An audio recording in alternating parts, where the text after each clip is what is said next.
एक अकेला चना भार नहीं फोड़ सकता, ये कहावत बिल्कुल ठीक है। इस बार की दिवाली में मेरे बच्चों ने मेरा बहुत सपोर्ट किया, बहुत साथ दिया, जिससे कि मैं जो जो चीज़ें करना चाहती थी वो बहुत सिस्टमेटिक ढंग से हो पाई।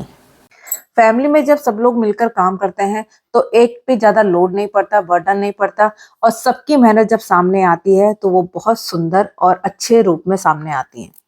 और मेरा मानना है कि बचपन से ही बच्चों को अपने साथ छोटी-छोटी एक्टिविटीज़ में इन्वॉल्व करना चाहिए, जिससे कि वो फेस्टिवल्स की जो इम्पोर्टेंस है उसको समझ भी पाते हैं और खेल-खेल में सीख जाते हैं, बड़े होकर एकदम से बर्डन को फेस नहीं करते। ये हमारे पारंपरिक उत्तराखंडी ऐपण है, जिनको दिवाली के पावन अवसर पर देली दरवाजों में लगाया जाता है। पुराने समय में गेरू को पहले घोला जाता था और उसमें चावल को पीस कर तब डिजाइन डाले जाते थे। उसके बाद फिर रेड और व्हाइट कलर के पेंट से ये डिजाइन बनने लगे, और अब इतना टाइम मॉडर्न हो गया है और लोगों के पास टाइम की शॉर्टेज भी हो गई है, जिससे कि हम लोग अब इसको इजीली जो स्टिकर्स आते हैं सिर्फ उनको निकाल कर पन्नी से पेस्ट कर देते हैं। ये एक टीम वर्क था जिसको हम सब ने मिलकर बखूबी निभाने की कोशिश करी। तो कुछ आइडियाज़ मेरी बेटी मुझे दे रही थी और कुछ आइडियाज़ मेरे थे, और यही नहीं, कुछ आइडियाज़ तो बेटा भी दे रहा था कि मम्मा आप ऐसे ट्राई करिए, या मम्मा आप इस चीज़ को इस टाइप से क्रिएट करिए। ज्ञानी बाबा जितना हमको ज्ञान दे रहे थे ना, उसके साथ जहाँ नज़र हटी वहाँ दुर्घटना घटी वाला किस्सा भी कर रहे थे। कभी पटाखा जला दे रहे थे, तो कभी हमारे किए कराए काम पर पानी फेर दे रहे थे। लेकिन हेल्प भी मेरे बेटे ने काफी करी।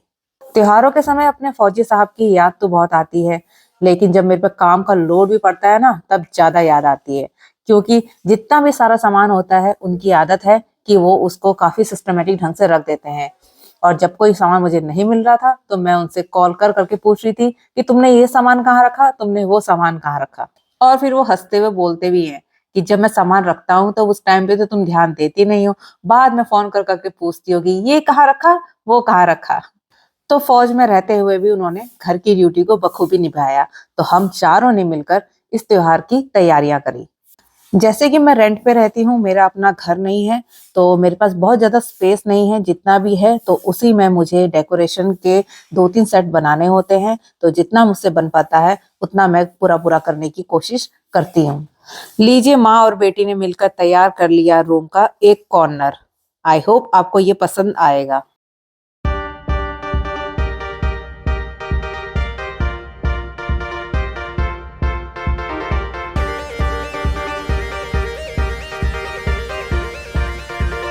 इसी तरह मिलकर हमने अपने रूम्स के कॉर्नर्स को सेट कर लिया।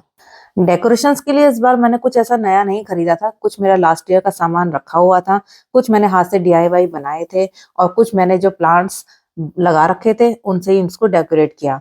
ये फूल मालाएं भी मुझे अच्छे दामों में मिल गई, क्योंकि उस झालर वाले के पास ये लास्ट पीस ही बचे हुए थे, तो उसने मुझे 120 रुपए में ये 4 दे दिए थे। किस्मत अच्छी मेरी थी तो कम दाम पे मुझे अच्छे से मालाएं मिल गई।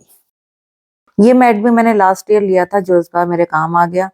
सब चीजों को मिक्स मैच करके मैंने एक कॉर्नर और सेट कर लिया। अब बढ़ते हैं तीसरे कॉर्नर की तरफ, जिसमें लगाया मैंने वो ट्रक जिसका मैंने मेकओवर किया था, और वो फ्लावर वास जिनको मैंने हाथ से बनाया हुआ था। इन वास में मैंने लगा दी थी फेरी लाइट, जिससे कि ये काफी अट्रैक्टिव और लगने लगे थे।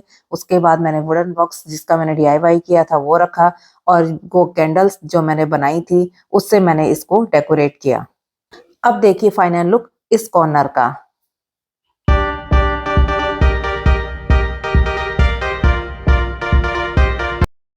तीनों कॉर्नर सेट हो जाने के बाद मैंने बिछाया कारपेट, और बेड के दोनों साइड्स पे एक एक फ्लावर पॉट लाके मैंने रख दी। और फिर नहाने धोने के बाद मैं तैयारी करने लग गई मंदिर को सजाने की, जिसमें मैंने सबसे पहले रखे चौकी और उसमें बिछाया अपने हाथ से बना हुआ आसन।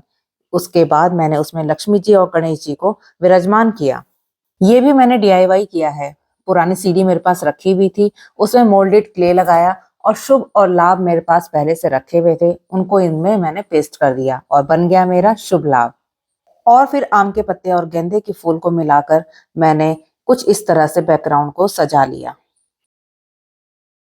उसके बाद मैंने अपने हाथों से जो वस्त्र सिले थे उनको गणेश जी और लक्ष्मी जी को पहनाया। बस छोटी-छोटी कोशिशें और थोड़ी-सी मेहनत से मैंने अपने सारे टास्क को कंप्लीट कर लिया। मेरे सारे सेटअप्स कंप्लीट हो चुके थे। मुझे बचपन से ही त्योहारों को मनाने का, उनको जीने का और उन पलों को खूब सुंदर बनाने का शौक रहा है और मेरी आज तक भी यही कोशिश रहती है कि मैं हर चीज़ को अच्छे से मैनेज करूँ, अपने आस-पास के वातावरण को पॉजिटिव रखूँ और जो-जो मुझसे बन पाता है, कोशिश मैं कर पाती हूँ, उसको एक नया रंग, नया रूप देने की कोशिश करूँ। लीजिए भगवान की कृपा से अब मेरा मंदिर भी तैयार हो गया है। ये जो आप सुंदर सी रंगोली देख रहे हैं, ये बनाई है मेरी बेटी ने। देखिए कितनी सुंदर रंगोली बनाई है ना इसने। तो सबने मिलकर जोर-शोर से दिवाली की तैयारियां कर ली है। तो अब मिलते हैं नेक्स्ट व्लॉग में दिवाली सेलिब्रेशन के साथ।